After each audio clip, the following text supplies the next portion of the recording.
परमेश्वरा, अरे 4 दिवस झाले हा ताप हटण्याचं काही चिन्ह दिसत नाही. या जगन्नाथपुरीच्या यात्रेला आलो खरा, पण 4 दिवस अन्न पाण्या वाचून असं तापानं फणफणत पडावं लागलं.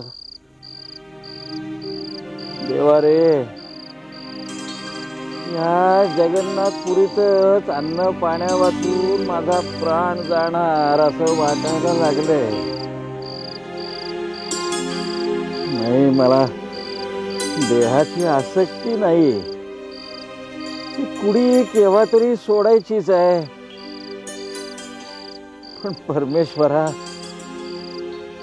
निदान शेवटच्या क्षणी तरी तुझं दर्शन व्हावं एवढीच इच्छा आहे रे बाबा. देवा रे,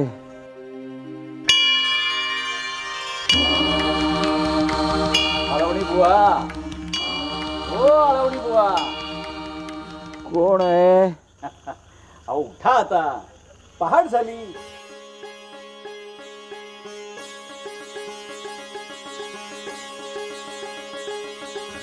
श्रुती स्मृती न वक्तव्ये केवलम गुरुसेवनम ते वै संन्यासिनः कोक्ता इतरे वेशधारिणम.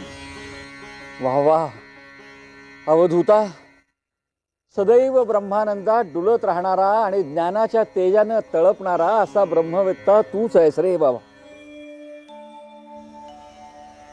तुझं पाहणंही काही आवरच आहे. द्रष्टाही तूच आणि दृश्यही तूच. याच समदृष्टीनं अवघ्या विश्वाकडं तू पाहत असतोस. प्रेम, ज्ञान, आनंद सर्व काही तूच आहेस. आळवणी बुवा, आमची स्तुती पुरे झाली आता. अहो तुम्ही बरे झालात, उठा आता.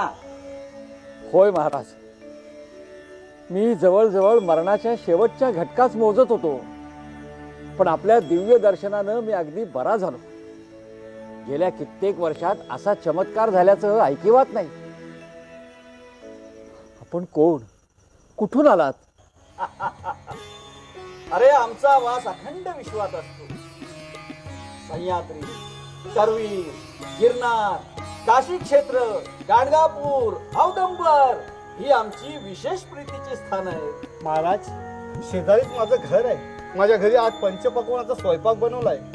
आपण दोघांनी माझ्या घरी जेवायला यावं. स्वामी महाराज, माझ्या भुकेल्या पोटाचीही काळजी घेतलीत आपण. खरोखरी आपण धन्य आहात, त्रिकाल ज्ञानी आहात.